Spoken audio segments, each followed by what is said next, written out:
Good afternoon. Good afternoon, and welcome to the virtual meeting of Grow Your Wealth with Real Estate. Yes, Grow Your Wealth with Real Estate is powered by Think Mint Nigeria.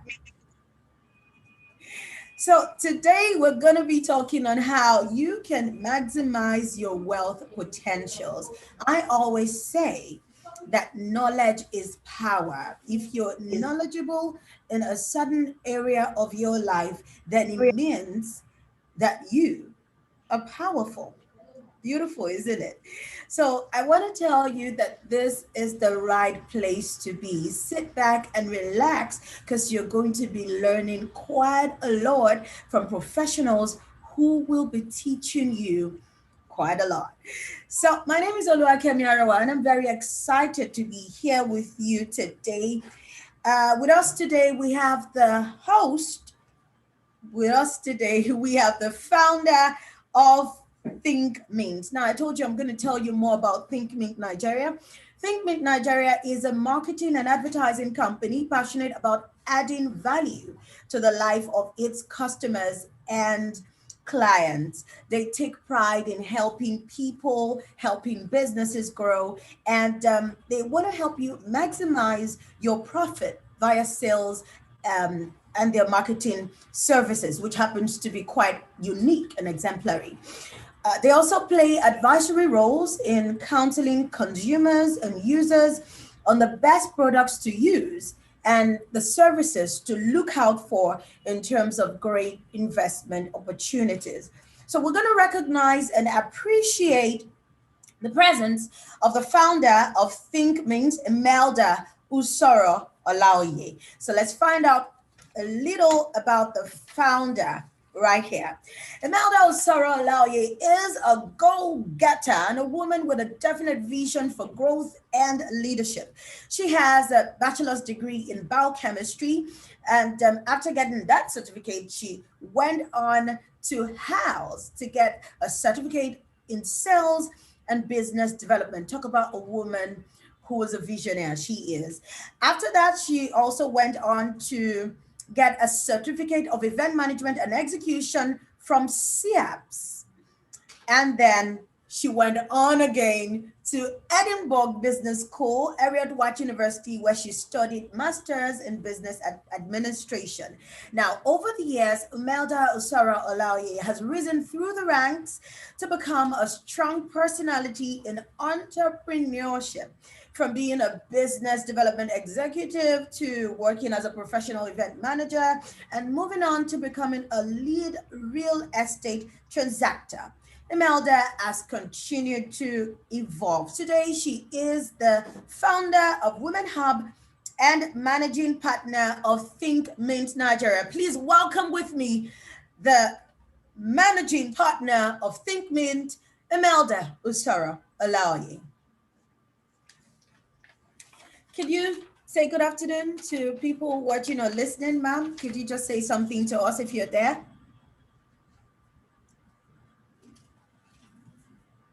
Okay, so let's move on. Let's move on today because we've started, and I told you that today is going to be a very insightful day. I also told you that we're going to be learning quite a lot today on this virtual meeting. So let's meet with our guest speaker.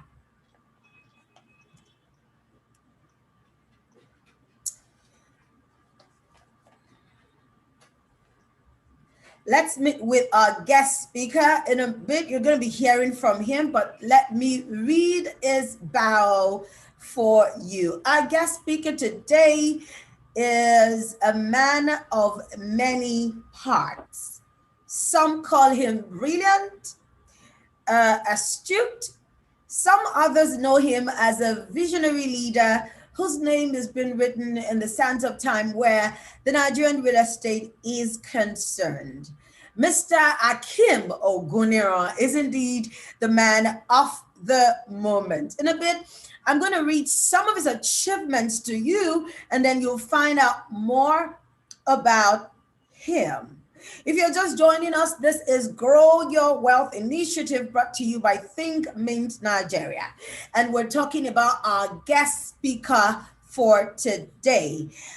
From the University of Lagos, he proceeded to Nigerian Law School and then went off to Yale, after which he became a lecturer in law at the University of Lagos.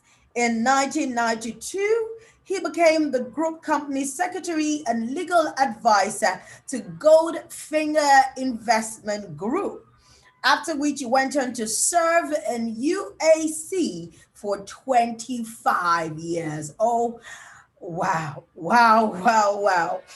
At UAC, he was the divisional managing director, and then he became the managing director, chief executive of UACN Property Development Company. Because of his visionary traits and clear goals, he founded Eximia Reality Co. Limited in 2018. Today, Mr. Akim Oguniro is the chairman of board at Lagos Building Investment PLC. Please welcome with me an entrepreneur with a difference, committed to progress and positive change, Mr. Akim Oguniro. Mr. Akim, welcome to Grow Your Wealth. Thank you very much, Oluwakemi. Thank you for inviting me. Thank you to Imelda. I'm very pleased to be here this afternoon. Thank you. Thank you very much, sir. So we're going to go straight to our questions for today. I want to address everybody watching once again. Welcome to the virtual meeting of Think Mint Nigeria, Grow Your Wealth with Real Estate. As I said, we're going to be learning quite a lot. So we're going to be talking about a topic that has been evasive in the Nigerian real estate sector. I call it evasive because I've never heard about this. Do you know if there's anything like a real estate trust fund? Trust fund, we've heard about trust funds, right? It happens all over the world, especially in the international world, where we have the government holding properties for people, helping them to pay, in little sums and all. But we're going to find out, because I'm not a professional here. Mr. Oguniro is. So we're going to find out a lot about that.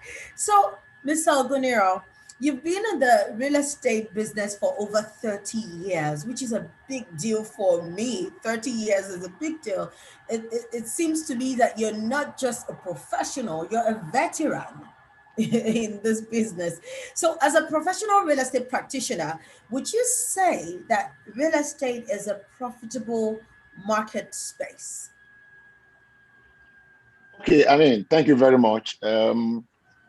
Like every business, real estate business has its own ups and downs, ups and downs, but if you understand the rules, if you know how to go about real estate investment, you are always a winner in real estate. Mm-hmm. We always say that in real estate, there's a reason why it is called real estate. And that is because it is real investment. It is real investment, because at the end of the day, real estate is land-based, and everything eventually will sit on the land.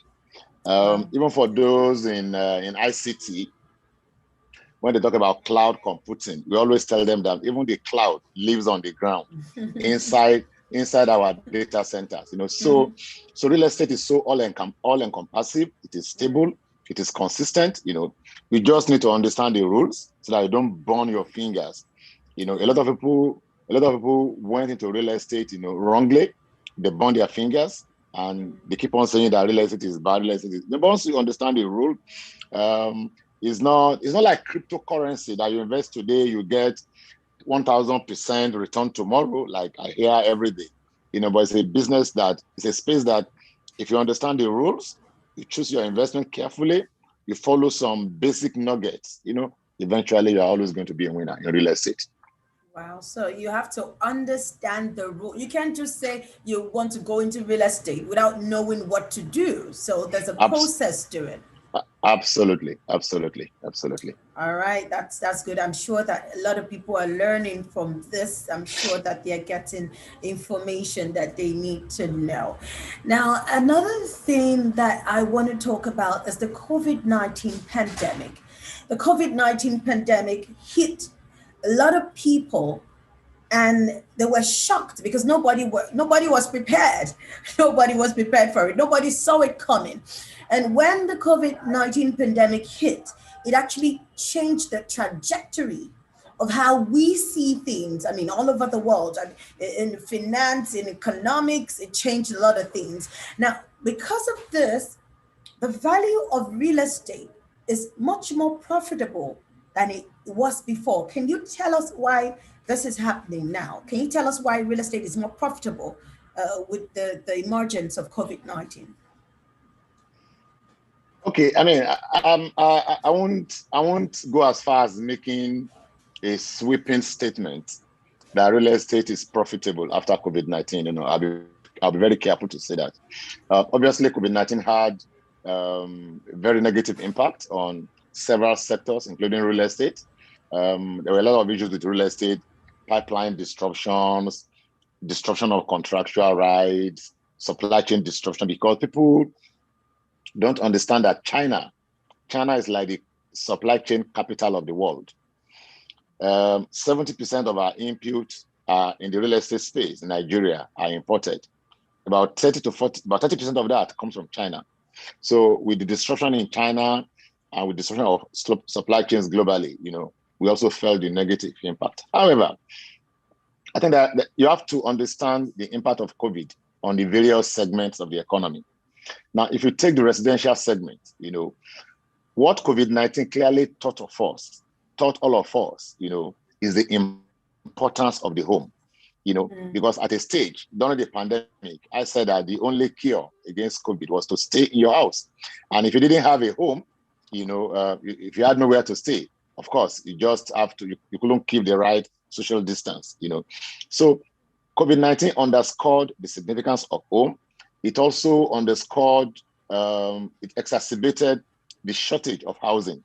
And that is why in some areas, you'll see that prices have gone up against all expectations. The other negative impact is it's had major negative impact on pricing of input materials. So quite a number of materials have double, quadruple. I mean, I always give a typical example. If you take reinforcement, for example, as at February 2020, reinforcement was going for like 120,000 naira per metric ton. Today it's almost 400,000, And of course, once the input prices go up like that, it also reflects in the exit prices, So, but overall, particularly in the segment that we call the value brand segment, in residential segment, slightly above affordable housing, what we call the classic segment, there has been significant positive impact for that particular segment. But it's had major negative impact on commercial development, particularly grade A offices, because now with social distancing, with working from home, a number of people are downsizing, Before COVID, my friend and I, we used to be in the same building, occupying 2 floors. But during COVID, we gave up the space. We went to take 1 floor, and we're sharing the floor, and it's very, very adequate for us. And you also see a number of big companies, particularly in Ikoyi and VI, they are surrendering significant portions of their offices. So that's putting a lot of pressure.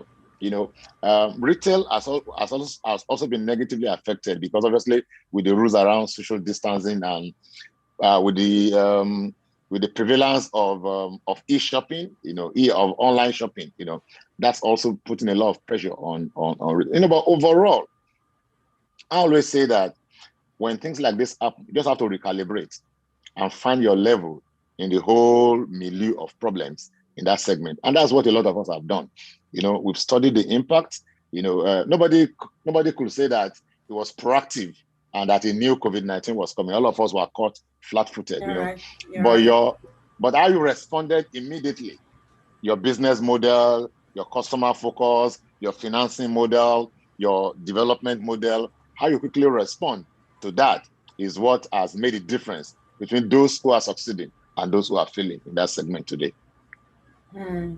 So the ability to be creative, the ability to have a swift response mechanism is what is helping people to go by right now. Thank you for that. Our next question.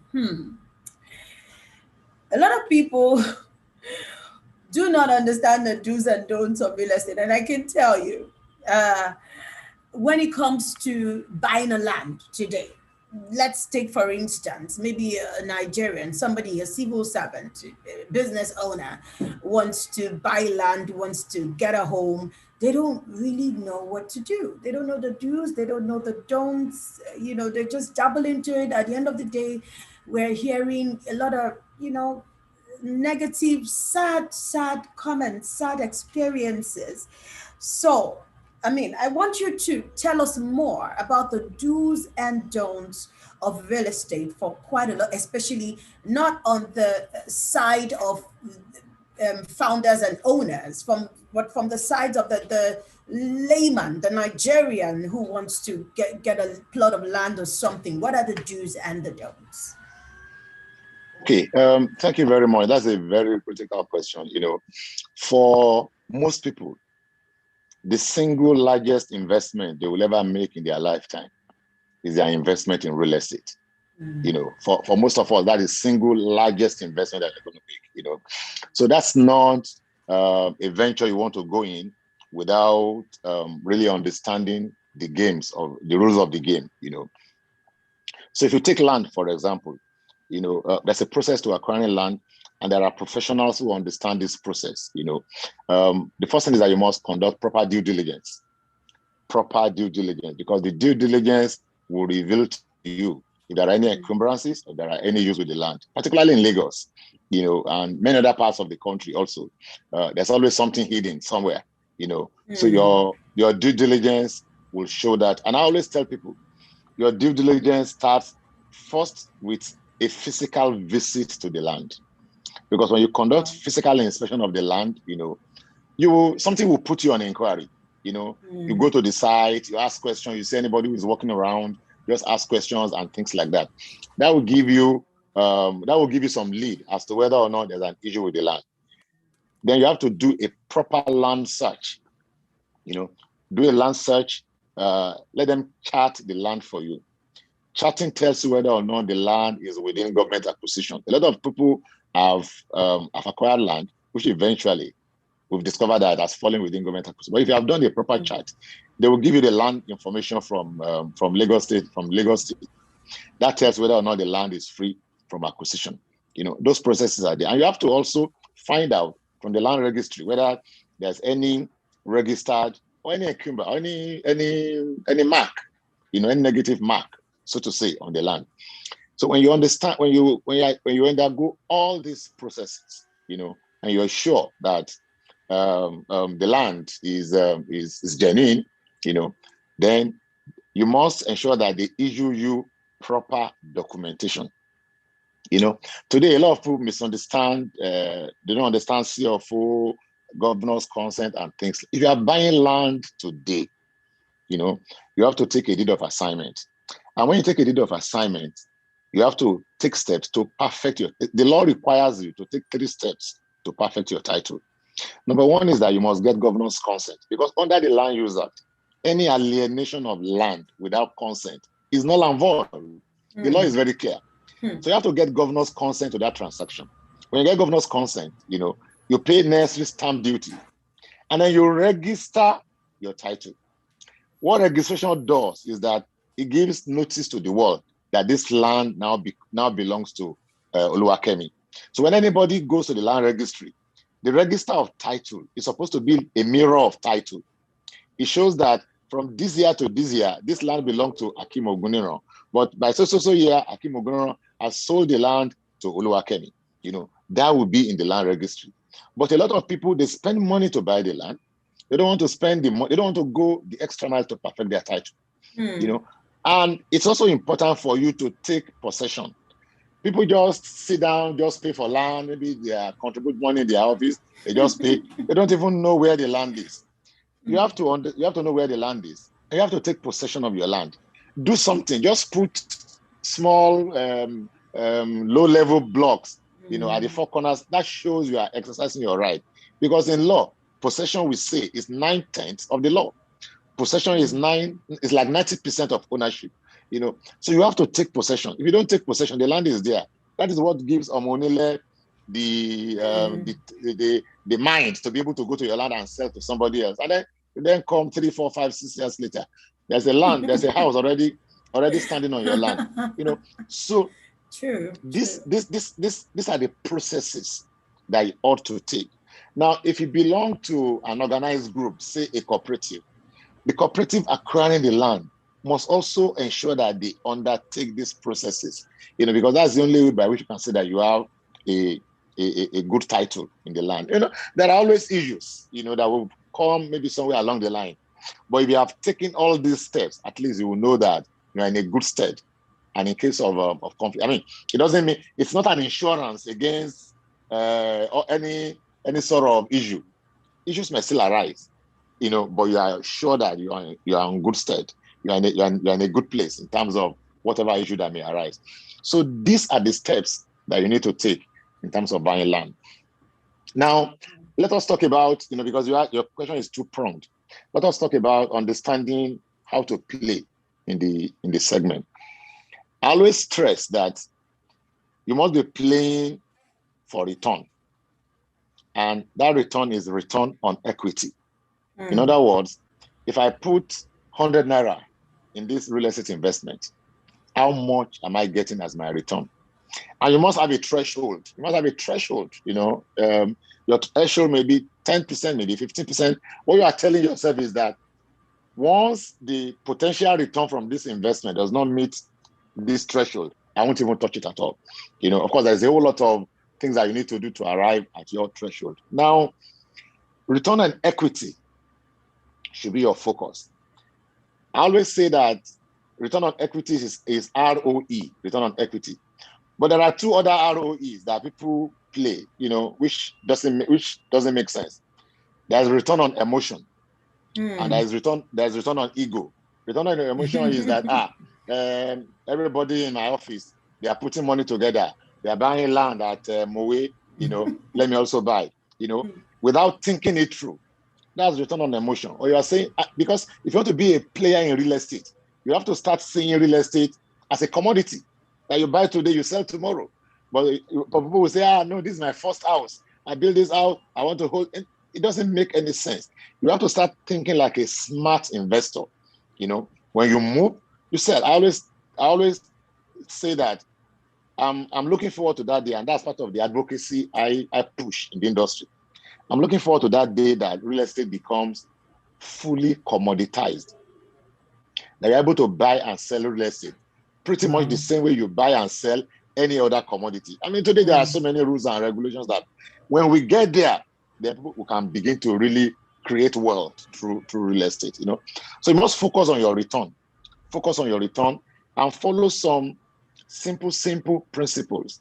Number one, what is the location of this investment? In real estate, we say it is location. For me, I say that the first three factors you must take into account is location. The next factor that comes on board is the fourth factor.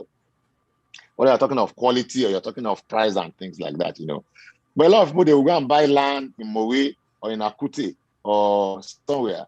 They go and build a mansion in the place, But beyond the cost of land, the cost of building in Akute and in VI is practically the same thing.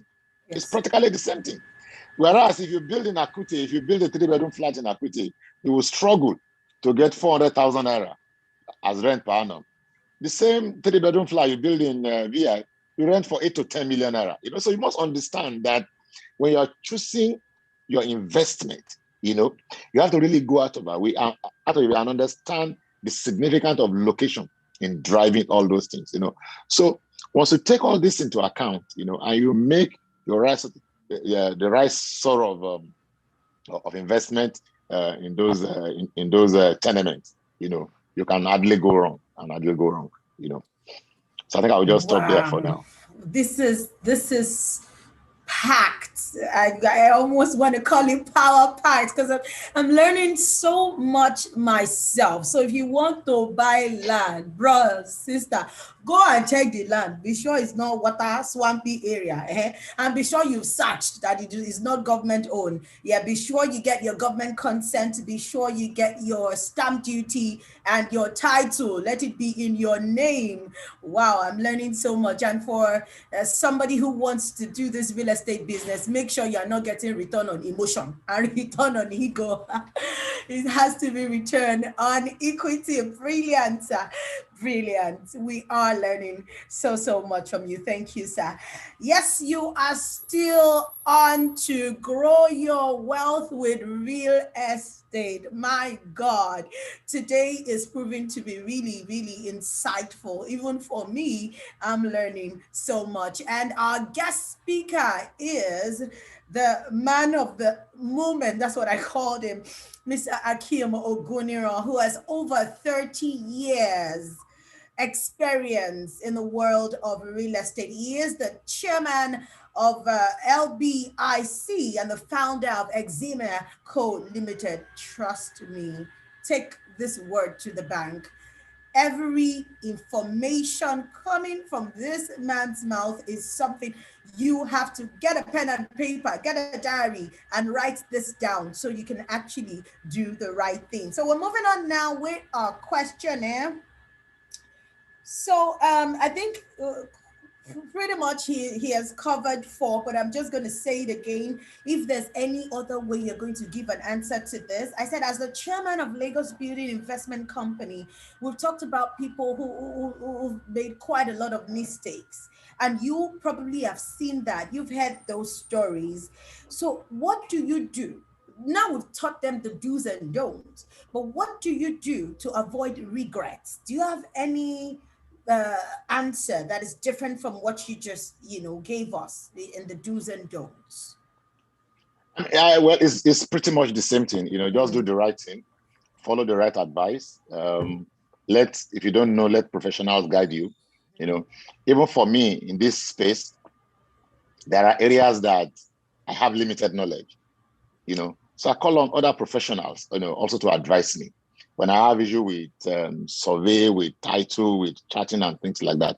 Those are not areas I want to get myself into. I get people who are vast, who understand, who are competent in those areas, and they do the right thing, and they advise. So to avoid regret, the answer is simple: do the right thing. mm, Don't join the bandwagon. A lot of people, for example, they start building without getting necessary permits and approval. You don't want to do that. Unfortunately, the process is a bit laborious. It's a bit difficult. You know, but I always encourage people, just take the pain to ensure that you do the right. You always try to be on the right side of the law. Once you're on the right side of regulation, when anything happens, it becomes a bit easy for you to wriggle yourself out. But if you don't do the right thing, you have to get your approval, make sure that when you're starting, you call in the Lagos State Safety Commission, bring in LAPSCA as and when necessary, and when you finish, get your certificate of fitness for habitation before you start putting people in the house.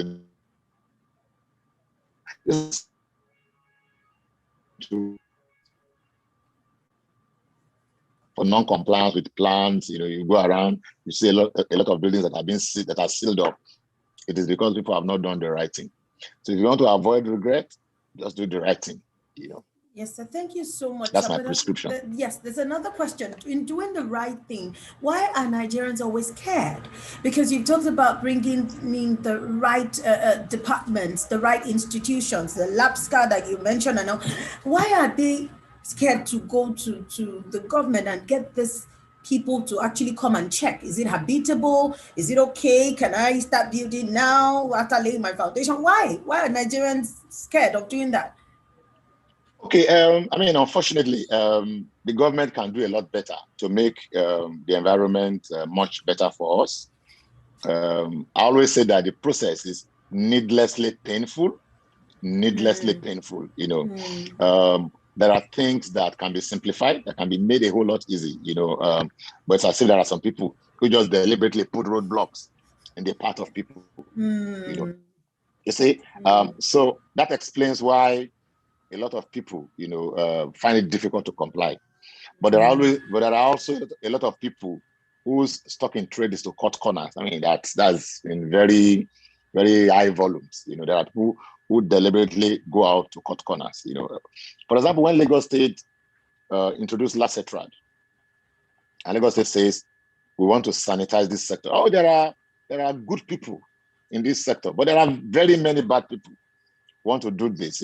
I took a look at it and I said, see, government is trying to do something great here.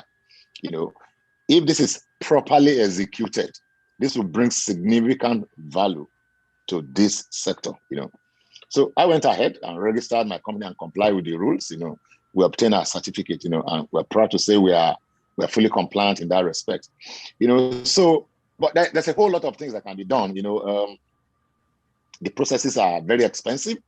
The ancillary costs of development in this country is between 15 and 20%, which you don't have to do as a developer in other parts of the world, Here, today, as a developer, you are practically your own local government. You do your access road, your primary road, you do your secondary road, you provide your power, you provide your water, you buy your transformer, so all these costs, by the time you add it to the cost of your development, it just doesn't make sense, So there are a whole lot of things that we can do as a people to make life easy. There are some rules which, some government agencies in Abuja, for example, if you develop an estate, say on 1 hectare, and you build 40, 50 houses, individual buyers cannot go to perfect their title, at ages. They say until you bring subdivision. What is that? That doesn't make sense. That kills development. That kills commerce. That kills economic development. As a buyer in a development, I should be entitled to go to government and say, I want to perfect my title. But now they will insist that everybody must be ready. And if you have 50 people, maybe 3 people are ready today. It depends on your objective for buying the property. So there are some rules that some agencies just introduce. They just stifle initiative, they stifle enterprise, they stifle your drive. So those rules are there. But at the other end, there are also many people who take delight in cutting corners. My advice is that in real estate, when you build the house, you cannot carry the house away. The house is there. Government will come tomorrow. They will see whether or not you have complied with the rules. And if you don't, it comes to the level of regret that you're talking about. So that's the real issue. Wow. So we're probably hoping that one day the government would help to make life better for people who want to go into real estate and people who want to, help others live happier and better lives. So our next question, if as we're talking about real estate now, a whole lot of people are learning from you. If I am listening to you now and I say, oh, I've heard from Mr. Akim Oguniro and I want to leverage on real estate, what would be your advice to them, putting in consideration everything you've spoken so far? Well, it's basically everything that we've been talking. If you want to play in the sector, you have to enter on the right platform and you have to play in the right way, and when you build these assets, one thing I know is that in spite of all the regulatory challenges, it is still possible to create assets in this country. It is still possible to build a decent portfolio. It is still possible to thrive in that segment, as long as, you comply with, you follow some of these rules, simple nuggets, which I've been talking about since, Yes. All right. Moving on now.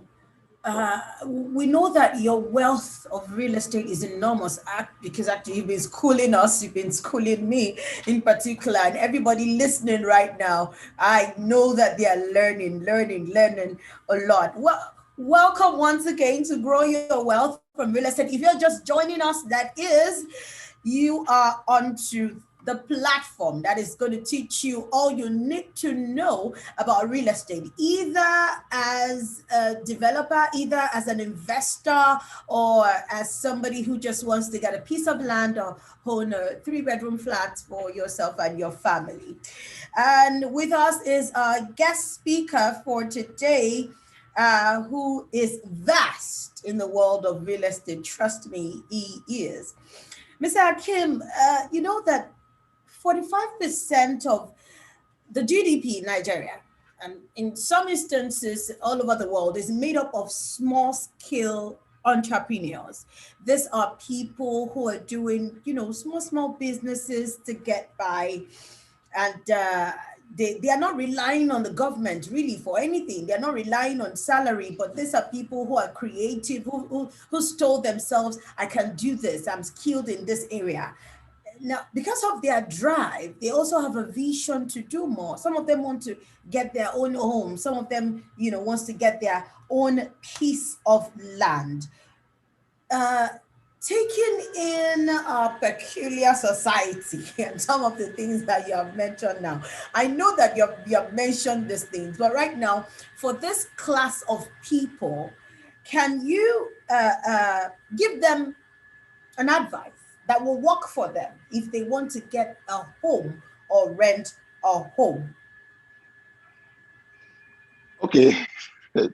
Thank you very much. Um, these are the Get a people that land, will call sorry, or get a land, yeah. these are the people that will call the informal sector, the informal Mm, sector.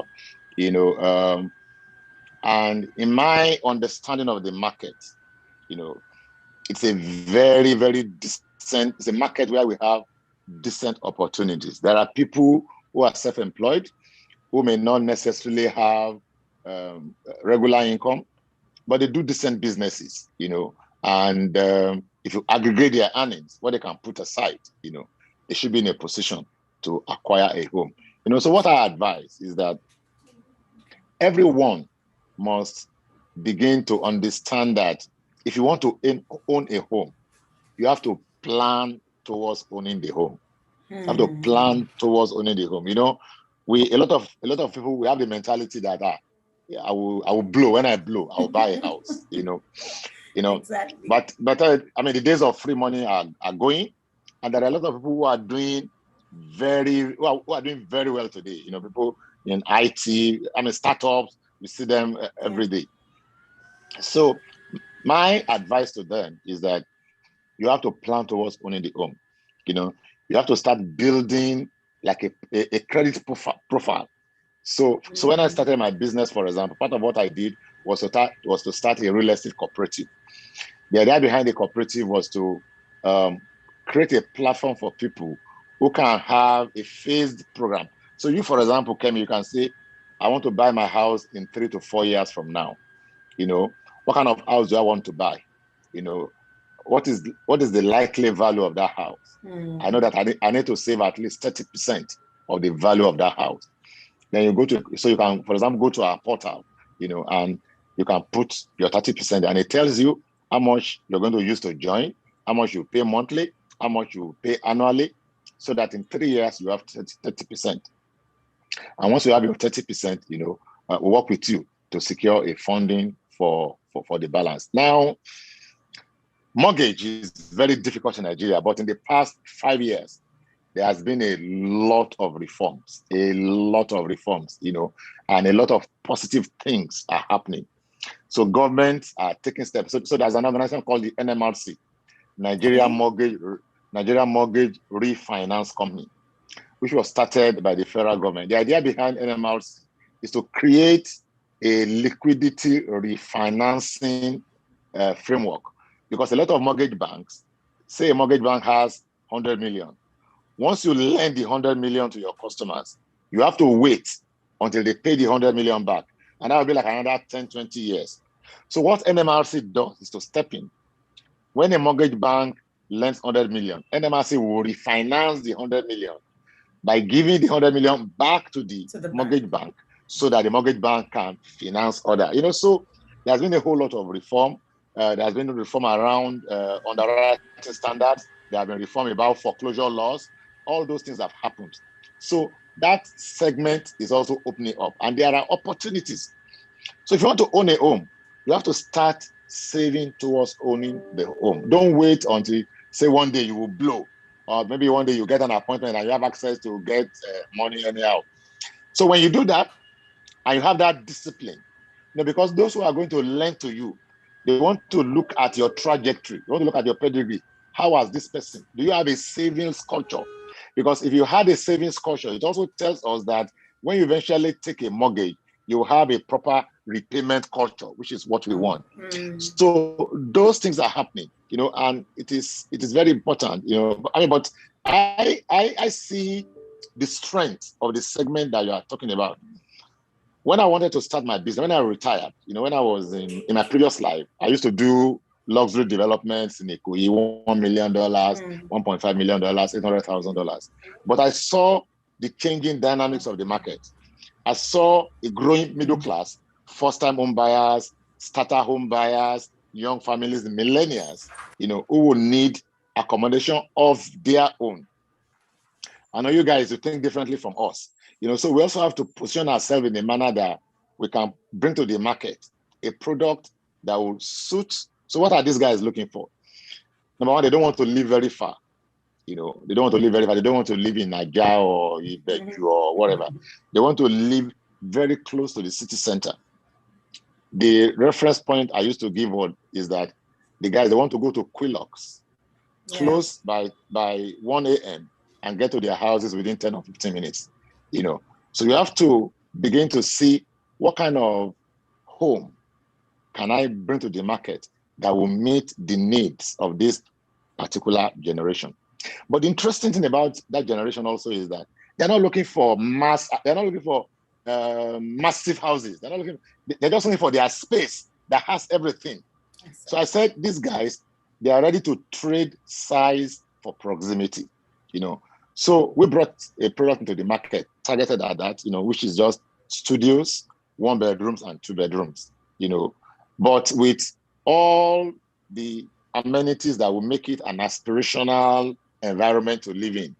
So you put common areas, put hotspots everywhere in the development, communal lounge, laundromat, those things, But the houses are not your typical expansive house. So we're doing studios, 40 to 45 square meters. We're doing 1 bedroom, 60 to 65 square meters, and 2 bedroom. Studios, 1 and 2 bedrooms only. Okay. And that product is really resonating in the market, But everybody wants to own a home. You have to plan.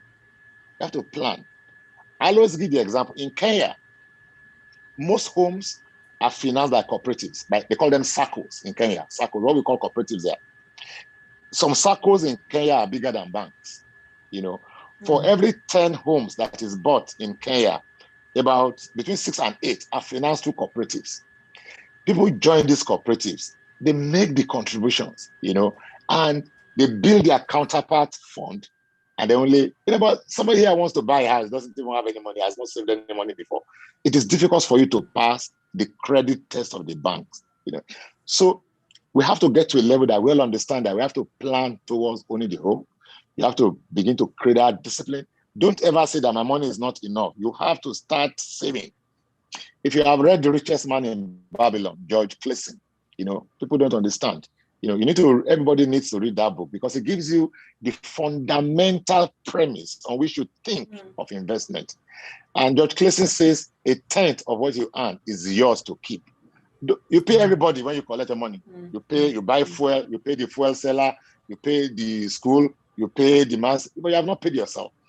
So that habit, that savings culture, is what you need to imbibe in driving towards owning your own home.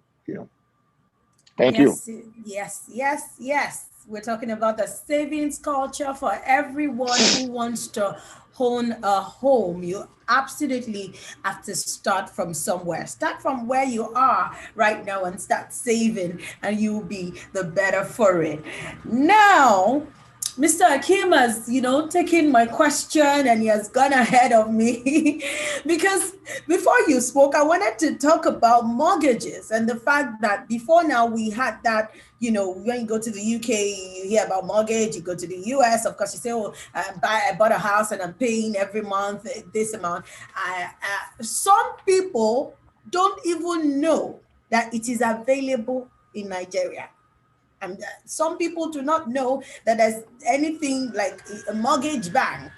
Some people don't know that the government has put in place some, department or institutions that can help them to, get a house, for their family. Because you were just talking about being credit worthy and all of that now. But what if they don't even know? So can we shed more light on that for people who don't even know that we have these institutions in place to help out? Okay, I mean, so there are two, I mean, generally, there are two outlets that we can put. So there's the Federal Mortgage Bank of Nigeria. Of course, there is National Housing Fund, the Federal Mortgage of Nigeria that administers that. Federal Mortgage of Nigeria gives loan to people through primary mortgage institutions. So you have to join a mortgage bank and start saving, and after 6 months, you can apply for the loan. The interest is very low. The interest is sub 10%. I think it's like 5 or 7%. I don't know the exact figure right now. But the maximum amount that you can take under that scheme is 15 million. So, for example, if you want to buy a home of 20-25 million, it means that you can raise your own 5 or 10 million and then apply to primary mortgage bank to get the loan. Federal Mortgage Bank also, they even give loan for renovation of houses, So if you want to even renovate your house, you want to extend your house, all those opportunities. I was reading their report recently, and they are focusing also on those who are not necessarily looking for money to buy or build, but maybe you bought a house or you inherited the house and you need some money and you don't have the cash. You can also apply to all those facilities are there. So that's on that side. But there are also the primary mortgage banks who administer what you can call commercial mortgages. These are slightly more expensive, but there, once to meet all those requirements that I've highlighted before, you can always get the loan. And we all have taken mortgages in the past. When I was growing, I took mortgage at very expensive rates. But you just have to find a way, of coping, reduce your other expenses, and focus on your mortgage, and we're able to pay off at that particular time. All right, thank you. Thank you very, very much, sir. Yes, now you know that there are loans available from the federal government. Now you know what to do, that you have to save, you have to join a mortgage bank, and then in 6 months you can apply for your loan. Now let's talk about our key. I call it our, the focus word for me in today: real estate investment trust. Wow. Yeah. I'm looking at it and I'm like, this is wonderful. Uh, in the area of learning more, I absolutely want to go for this. And you wrote a book on the law and practice of real estate investment fund. First of all, before I go into the book, what is real estate investment fund? And is it different from real estate investment trust, or is it the same? It's just a function of how the vehicle is created, So Okay. a real estate investment trust that we call Reits is also a real estate investment fund, and a REIT is simply a vehicle regulated by law, created to own properties that generate income on medium to long-term basis. So their vehicles generate. And what a REIT does is that it gives everybody the opportunity to own a piece of some asset which ordinarily you will not be entitled to own. So the way it works is very simple.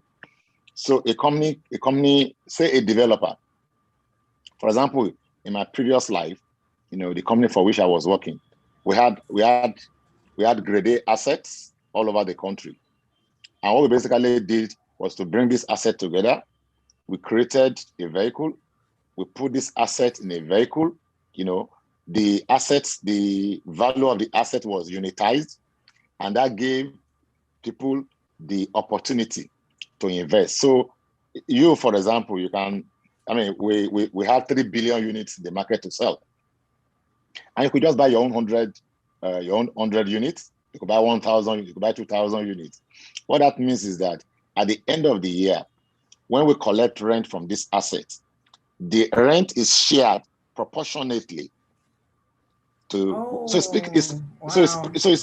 it's pretty much like a company. The only difference is that it is heavily regulated.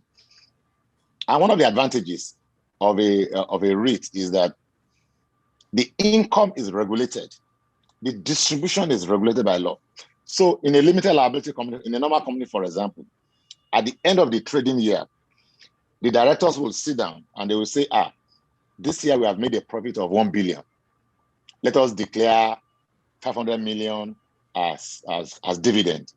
They will now take it to annual general meeting to shareholders. Now, when it gets to the shareholders, they can reduce, but they cannot increase what the directors have recommended. But in the case of a REIT, the law has specified what percentage of that income must be paid to the unit holders. In this country, it is a minimum of 75%. It can only be higher than that. So in some countries, it's 100%. In some countries, it's 90%. That is dependent. That is a unique. So as long as those assets are generating income, they are income generating assets, you're sure as an investor that you're going to get your distribution. Now, the beauty of REITs is that now REITs now provide the opportunity for the convergence between digitalization, and real estate, because now, everything is going digital. So today, for example, yes, it is possible to take an asset, and create a digital equivalent. And this is already happening in other parts of the world. And this is part of my passion, by the way. This is part of this that we're working on. We are working with some asset holders now. So you could create the digital equivalent of that physical asset. You unitize the value, create units, and you create tokens for each of the units of the value. And then you sell tokens, pretty much the same way they sell Bitcoin and all these digital assets. Now that is the future. And it is the REIT as a vehicle that gives you that foundation, because REIT helps you to create the units, and then you can then begin to sell, and that's where we really need to be. I know recently there are rules on crowdfunding, which SEC has introduced, so we're also focusing on that, but what a REIT does, it helps the developer. So as a developer, for example, once I have created some assets, I don't have to struggle for money to create other assets. I just put my assets together, put them in a vehicle, sell to whoever is interested. Now, those who are interested, who don't want to take development risks, they don't want to go and buy land, they don't want to go through a money, so you wait. When these developers, when they've gone through all the trouble, when they put together in a REIT and they sell to the public, you invest in the REIT, especially pension funds. We have 12.4 trillion naira sitting in pension funds in this country, which federal government wants to borrow now. And there's an amount that is allocated for real estate. Meanwhile, we're struggling in the real estate segment to raise funds, to raise long-term funds. So I have argued in my book that all you need to do, because pension funds, people don't know, pension funds PFAs cannot invest directly in real estate. they can only invest in real estate vehicles. And the real estate vehicles that they can invest in this country is REITs. Is either REITs or what we call RICOs, real estate investment companies. So we have been focused on doing advocacy for us to have the right environment for it. And with the Finance Act of 2019, most of the impediments have been removed. And I think that this is a time. The last REIT that was floated in this country was the REIT that I led the flotation. That was in 2013. There are only 3 REITs in this country. That's wow. In a country like this, there are only 3 REITs in this country. We should have 10, 20 REITs every year, and that is exactly what this book has tried to drive, essentially.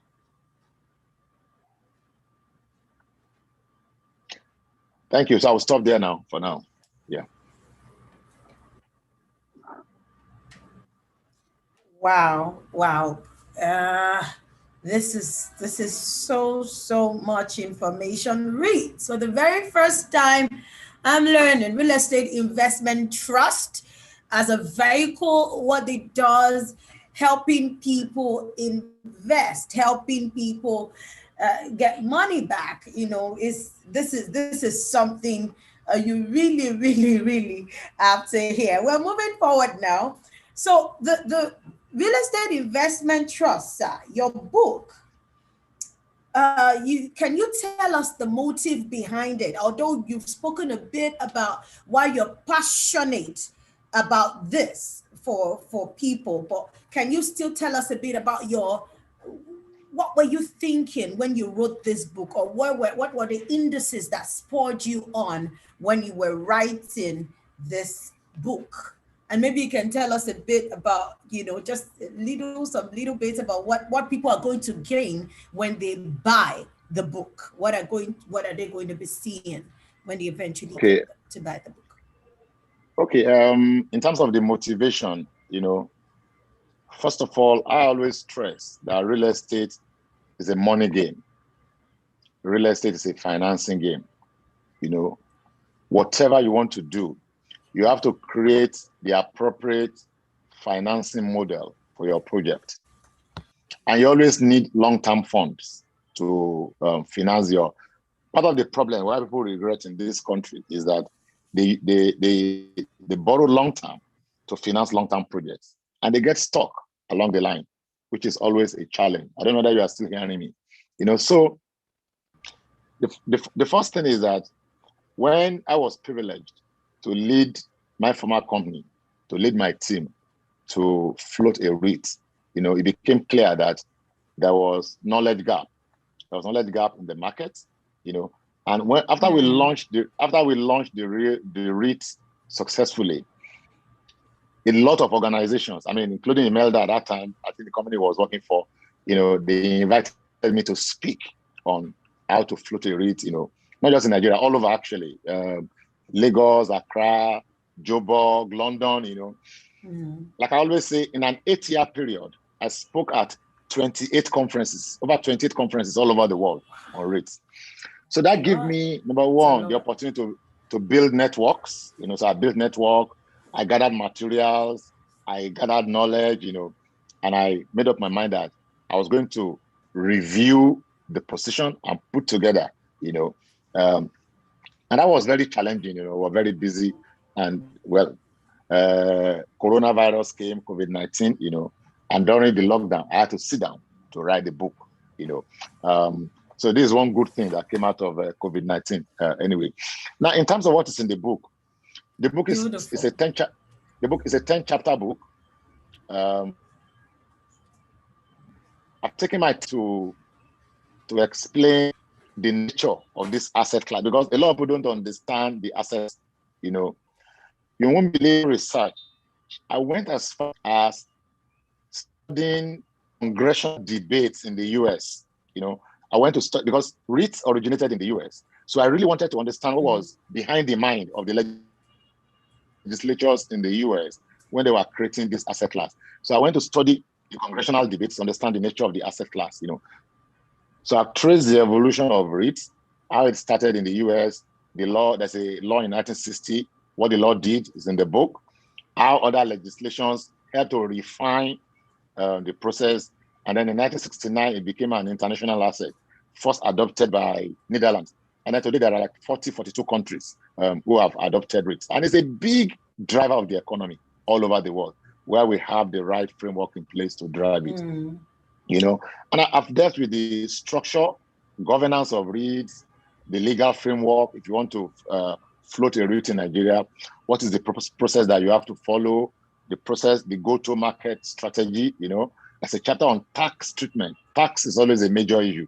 There's a chapter on tax treatment. There's a chapter on African REIT models. So I've taken the time to compare there are 4 REIT regimes in Africa: Nigeria, South Africa, Rwanda, and Kenya. You know, I've compared the position in those in those countries. You know, and I have a chapter which I call "What Next." I've looked at technology, the impact of technology, risk management, and sustainability. You know, just to create the right sort of focus. You know, and but beyond writing the book itself, what we're trying to do is to also push knowledge in the market. You know, so we have done the public presentation. Now we're going with book reading. So this weekend, for example, you know, we're doing book reading for professional groups.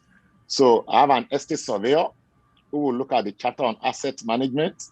I have the MD of Union Capital who will look at the chapter on capital offering, and I have a lawyer who will look at the chapter on legal framework. You know, we're doing that's going to be online. You know, so at the end of and I think I will also share the link through Imelda. You know, for those who want to to look at it. So that's what we're doing to ensure that we drive knowledge, you know, and we push the frontiers in this respect. You know. Thank you. Okay.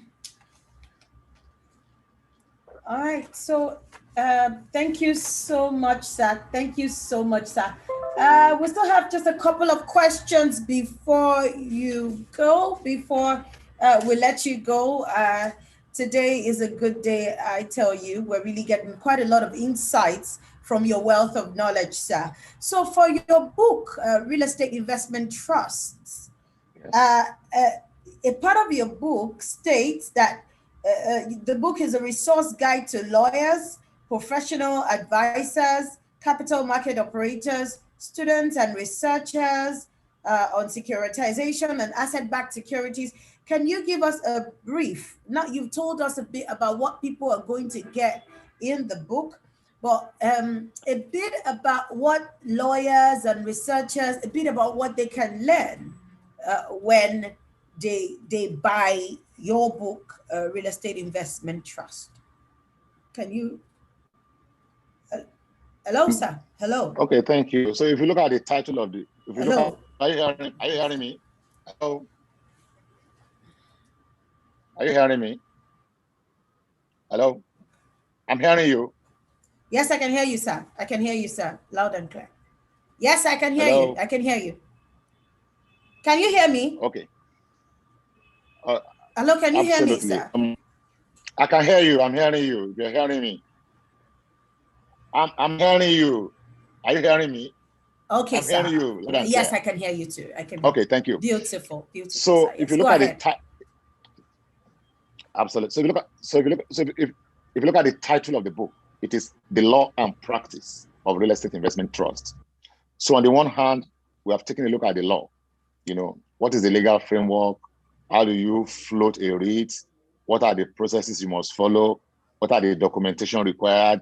How do you take it from end to end? You know, and we have also looked at it. So I mean, if you're a lawyer, for example, you want to understand that, you know, if you're a capital market operator, we have also taken a look at beyond the law, at the processes, you know, what the documentation you need to file, the roadshow you need to do, the processes you need to follow, how to organize your roadshows, as far as the kind of presentations you need to make. Because in an 8-year period, I led my former company to raise money like 5 or 6 times. You know, so I've been on roadshow talking to investors. You know, so we also put all that together. You know, if you're an asset surveyor, you're always doing valuation for it. You know, there's a whole chapter on asset selection and management. You know, so when you are doing asset selection, What are the due diligence checklists that you need to follow? All those are in the book. What are the investor metrics? What are investors looking for? All those are in the book. So it really cuts across. And like I said, if you're a researcher, you want to understand the origin, the evolution, and particularly what we call the Reits variables. There are some variables. So if you want to know whether or not the regulatory framework in a country complies with best in class, just look at their framework and just understand whether or not those Reits variables are there. We call them the defining characteristics of a REIT. They are all in the book. And there's a chapter dealing with the investment benefits of a REIT. What are the benefits of a REIT? What are why you need to invest in a REIT? And what are the risks? We've also taken the time to look at what the risks are, because it's not just all good stories. There's a whole chapter on structure and governance. How do you structure? What are the principal organs in a company? There are two main organs. There is the general meeting. There's the board of directors. But what are the organs in a REIT?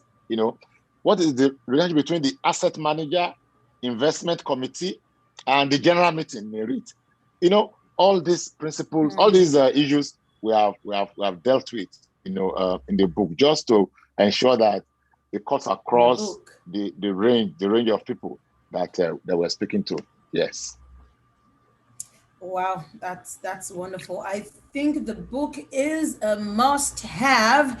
If you're watching us wherever you are, you absolutely need to get this book to give yourself a fighting chance to not just develop yourself, but to be successful in terms of investment. Now, I need to ask, what are the risks? Because you said that in the book there's a good part, and you're going to learn everything about it, but so let's just a little we're talking to people who are listening now. What are the risks of investing in a REIT? Can you tell us that? Okay. I mean, so there's also a part of the book that deals with the demerits, the disadvantages of a REIT. And of course, number one is that at the end of the day, a REIT is a real estate investment. So it is subject to all the vagaries of a normal real estate investment. A REIT is supposed to drive liquidity. Part of the benefit of a REIT, because one of the disadvantages of real estate as an investment platform is that it is illiquid. Your asset to cash conversion cycle is always very long. So if you have a house, for example, if you want to sell the house, 6 months, your house may still be in the market. But you invest in a REIT, absolutely, yes. Technically, you can buy or sell your units in the stock market the same way you buy and sell shares. Anytime. So you're supposed to convert that liquidity advantage. But sometimes it doesn't work out. It doesn't work out like that. Plus all the other disadvantages of real estate investment, are all dealt with in the book. So I encourage my listeners to grab a copy of the book. So the book is available. Is available now at Roving Heights. It's available at Roving Heights. It's also available online. So if you visit www.reitresources.com, okay. It's with Roving Heights. Okay. It's also available online at reitresources.com. You could order, pay through Paystack, and we deliver within 24 hours. Yes. So it's available in Raven Heights. It's available online. Should there be a link? That people can, or a website that they can, visit to get? So it's available. You said Paystack. You said your delivery will be through Paystack, but is there a website or an online platform they can? So there's a website, reitresources.com. When you order to reitresources.com, you order, you pay, you pay through Paystack. Paystack gives us the notification, and we deliver. We have like 2 or 3 logistics companies who deliver for us. So within 24 hours, we deliver. Or you can order from Roving Heights. We've delivered to Roving Heights where we have an arrangement with them now. And it's going to be online. It's going to be on Okay. Amazon. It's going to be on very soon. I'm sure in another 2 weeks to be available online as well. Thank you. Okay. Good. Okay. Thank you so much, sir. So much, so much, so much. Today has been very enlightening. I must tell you, today has been very insightful. It's been very wonderful speaking with you, sir. I believe that this wealth of knowledge is something everyone has to get a bit of in terms of investment, in terms of uh, uh, real estate in Nigeria, even real estate all over the world. I'm sure that if you're there and you're listening, there is something that you can learn from Mr. Akim Oguniro. So go to Reverend Heights and order your copy of Real Estate Investment Trust. You can also order online at Reits Resources, www. I think it's Real Estate Investment Trust, Reits Resources.com. Am I right, sir? Did I get that right? Absolutely. Can you hear me, sir? Yes, that's very correct. Yes, so right. Reits Resources.com. So please go there and get your copy. Absolutely. You need to know how to invest. You need to know how to make money. And with the way things are going in the world today, trust me, every information, every knowledge that you get right now will empower you and take you to that level where you become on top and you stay on top. Thank you so much, sir. Is there anything you want to say to the viewers, anybody watching, wherever they are? Is there something else you want to say to them just before we let you go? Okay. I mean, just to congratulate Imelda. I think she's Can you hear me, sir? Hello. Yeah. Are you hearing me? Yes. Are you hearing me now? Are you hearing me now? Hello? Are you hearing me? Yes, sir, I'm with you. Okay. I'm with you now. Yes, sir. Yes, okay, sir. I'm with you, sir. I wanted to congratulate Imelda, for the great job she's doing. Because we all need platforms like this, to push on advocacy, to push on new frontiers. And I think she's managed to put this together, so I congratulate her, and I've already told her that we will support our ministry. Let me just put it that way, in whatever way that we can, so that we can push the boundaries further in this market. So thank you very much. Thank you for listening. Thank you too for being a great moderator. I've had a thoroughly enjoyable time. I will encourage people. Thank you, sir. Thank you so. Thank you very much. Thank you, sir. Thank you. So just before we go, are there any questions from people who, if you're